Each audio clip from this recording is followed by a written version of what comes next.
A kú déédé àsìkò yìí. Kókó inú ìwé ìròyìn la mú wá fún yín láti inú àwọn ìwé ìròyìn ilé wa. Orúkọ tèmi ni Ọmọgbémisọ́lá ọmọ Alọ́gọ̀madẹ̀. Àjọ òǹkọ̀wé ajàfẹ́tọ̀ọ́ ọmọnìyàn Human Rights Writers Association of Nigeria (URIWA) ti fi ẹ̀sùn kan Mínísítà fún Àṣà àti Ọrọ̀ Ajé Minister of Arts, Culture and Creative Economy Amadou Musawa wípé ó ń sìn gẹ́gẹ́ bí mínísítà nígbà tí ó ń sìnlú lọ́wọ́ gẹ́gẹ́ bí agùnbánirọ̀. Nínú àtẹ̀jáde àná ni àjọ URIWA ti sọ wípé ní ọdún pípẹ́ sẹ́yìn ni Musawa ti jọ̀wọ́ ìsìnlú rẹ̀ ní ìpínlẹ̀ Ebonyi kí ó tó wá padà sí ìdí rẹ̀ báyìí. Àjọ yìí ní ọdún yìí ni Musawa darapọ̀ mọ́ àjọ NYSC kí wọ́n tó fi ránṣẹ́ sí iléeṣẹ́ ìmọ̀ òfin kan ní ìlú Àbújá. Lẹ́yìn èyí ni ó gba ipò gẹ́gẹ́ bí mínísítà. Àjọ URIWA wá rọ àjọ NYSC láti kànńpá fún Musawa kí ó gbájúmọ́ iṣẹ́ ìsìnlú ọlọ́dún-kan rẹ̀ tàbí kí ó tẹra mọ́ ipò mínísítà. Wọ́n ní ilé ìgbìmọ̀ bu ọwọ́ lu àyẹ̀wò rẹ̀ láì ṣe ìwádìí dáadáa. Bákan náà ni Ààrẹ Bọ́lá Tinubu ṣe ìbúra fún un gẹ́gẹ́ bí mínísítà. Àtẹ̀jáde yìí tẹ̀síwájú wípé URIWA ń wo irúfẹ́ àyẹ̀wò tí wọ́n ń ṣe ní iléeṣẹ́ àjọ ọ̀tẹlẹ̀múyẹ́ débi wípé wọn kò mọ̀ wípé mínísítà yìí jẹ́ agùnbánirọ̀. Olùdarí ẹ̀ka agbẹnusọ fún àjọ NYSC Edimegwa kò gbé aago rẹ̀ fún ìwádìí lórí ọ̀rọ̀ yìí títí di àsìkò ìkóròyìn yìí jọ, ṣùgbọ́n ó fìdí ẹ̀ múlẹ̀ ní àná Ọjọ́bọ̀ wípé mínísítà yìí jẹ́ ọ̀kan lára àwọn agùnbánirọ̀. Ẹ̀kúnrẹ́rẹ́ ìròyìn yìí wà nínú ìwé ìròyìn Punch tó jáde lónìí. Ìsìnkú alápapọ̀ wáyé lónìí ní iléeṣẹ́ ológun ilẹ̀ Nàìjíríà fún àwọn ológun tí wọ́n pàdánù ẹ̀mí wọn nínú ìkọlù àti ìjàmbá ọkọ̀ òfurufú tí ó wáyé ní ìpínlẹ̀ Niger. Àwọn agbébọn dènà de ikọ̀ ológun níbi tí wọ́n ti dẹ́mi ológun 14 légbodò. Èyí ló mú kí iléeṣẹ́ ológun rán ọkọ̀ òfurufú láti lọ kó òkú àwọn wọ̀nyí wá. Lójúnà ni ọkọ̀ òfurufú ológun ti já lulẹ̀ tí ó sì gba ẹ̀mí gbogbo àwọn èrò inú ọkọ̀ pẹ̀lú awakọ̀ 2, èrò ọkọ̀ 2, òkú 14 àti àwọn tí ó farapa nínú ìkọlù agbébọn. Gbogbo wọn ni wọ́n parẹ́ sọ́nà. Ẹ̀kúnrẹ́rẹ́ orúkọ àwọn ológun wọ̀nyí, ìlú tí wọ́n ti wá, ọjọ́ ìbí wọn àti ipò wọn nígbà ayé wọn wà nínú ìwé ìròyìn Punch tó jáde lónìí. Ẹkún òun ìpayín keke níbi ìsìnkú àwọn ológun tí wọ́n dolóògbé lẹ́nu iṣẹ́ ní ọ̀sẹ̀ tí ó kọjá. Iléeṣẹ́ ológun fìdí ẹ̀ múlẹ̀ wípé 36 36 ní àpapọ̀ òṣìṣẹ́ ológun tí àwọn agbébọn ṣe ìkọlù sí àti àwọn tí wọ́n kú sínú ìjàmbá ọkọ̀ òfurufú tí ó wáyé ní agbègbè Chukwuba ní Shiroro, ìpínlẹ̀ Niger. Ìròyìn láti ibi ìsìnkú jẹ́ kó di mímọ̀ wípé Mínísítà Agbèfọ́ba Abubakar Badaru àti èkejì rẹ̀ ní ìpínlẹ̀ Bello Matawalle pẹ̀lú olórí agbèfọ́ba Ọ̀gágun Christopher Musa, gbogbo wọn ni wọ́n péjú pésẹ̀ síbi ìsìnkú ọ̀hún. Lára àwọn èèyàn pàtàkì tí wọ́n wà níbẹ̀ láti rí Gómìnà ìpínlẹ̀ Niger Yakubu Garba, Olórí ológun Taoreed Lagbaja, Olórí ológun orí omi Emmanuel Ogala, ẹbí àti ojúlùmọ̀ àwọn akọni tí wọ́n ṣubú níbi ìjà yìí. Ẹ̀kúnrẹ́rẹ́ ìròyìn yìí wà nínú ìwé ìròyìn Vanguard tó jáde lónìí. Àjọ àwọn dókítà Nigerian Medical Association (NMA) ní ìpínlẹ̀ Benue ti gùnlé ìyanṣẹ́lódì aláìlópin fún ìṣọ̀kan lórí ọ̀kan lára wọn tí wọ́n jí gbé nínú oṣù keje ní Sankera. Wọ́n ṣe àfihàn yìí nínú àtẹ̀jáde tí alága Dókítà Ushakuma Anenga àti akọ̀wé ẹgbẹ́ Dókítà Godwin Ame buwọ́wọ́lù lẹ́yìn ìpàdé pàjáwìrì tí ó wáyé ní ìlú Makurdi. Bí a kò bá gbàgbé wípé Dókítà Asema Nsuega tí ó ń sìn ní ilé ìwòsàn ìjọba Sankera ní ìjọba ìbílẹ̀ Ukum ni wọ́n jí gbé ní oṣù keje tí ó sì wà ní àkàtà àwọn ajínigbé láti ìgbà náà.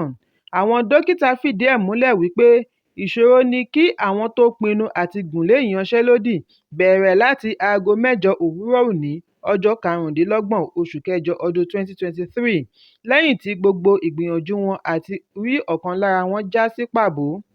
Wọ́n ní àwọn yóò ṣe ìwọ́de ní ọjọ́ 29 oṣù kẹjọ bẹ̀rẹ̀ láti ilé ìjọba kí ó sì parí sí ilé ìjọba.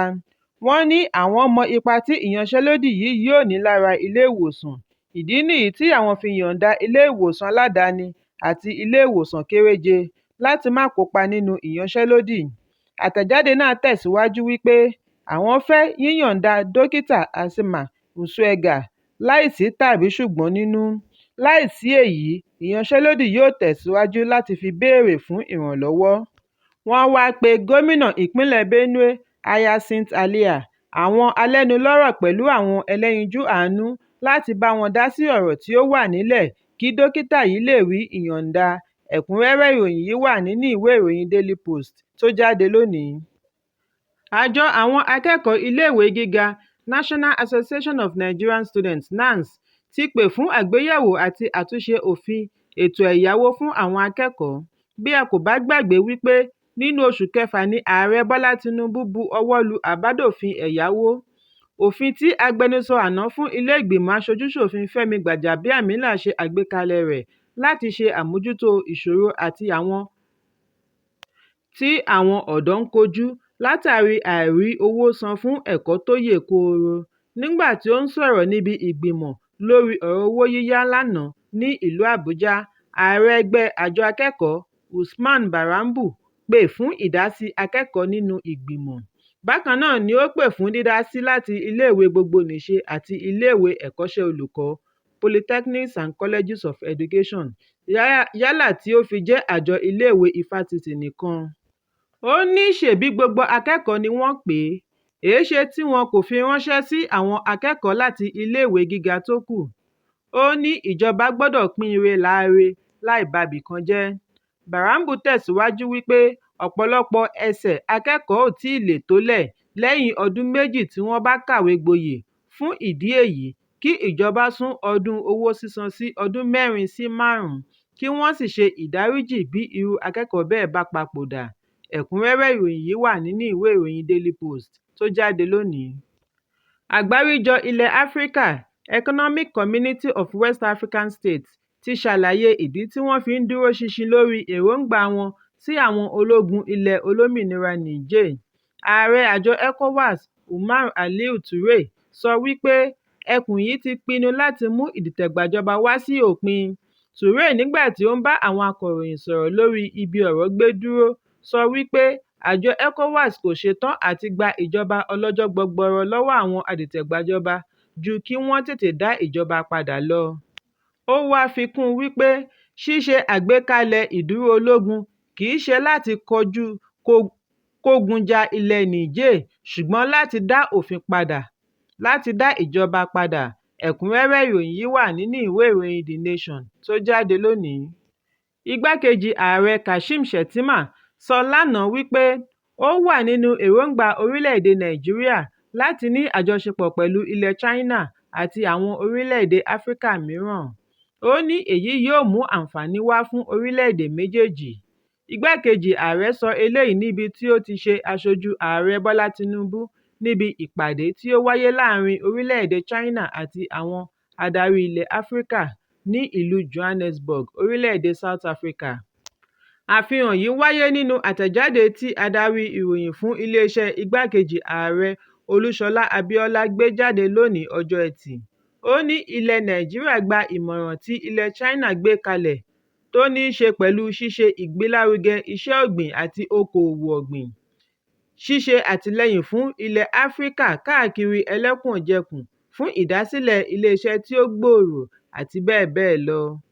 Shettima gbóríyìn fún ìbáṣepọ̀ tí ó ti wà láàrin ilẹ̀ China àti Áfíríkà, ní pàápàá jùlọ ìgbésẹ̀ 3 tí wọ́n ṣẹ̀ṣẹ̀ ṣe àgbékalẹ̀ rẹ̀. Ó ní èyí lọ pẹ̀lú ìgbé ayé ọ̀tun tí ààrẹ Bọ́lá Tinubu ń pariwo rẹ̀, èròǹgbà àjọ African Union fún ọdún 2063 àti èròǹgbà ìgbélárugẹ àjọ United Nations fún ọdún 2030. Ẹ̀kúnrẹ́rẹ́ ìròyìn yìí wà nínú ìwé ìròyìn The Nation tó jáde lónìí. Kókó inú ìwé ìròyìn tòní kò ní jù báyìí lọ. Ẹ pàdé mi lọ́la fún àkọ́tún ìròyìn.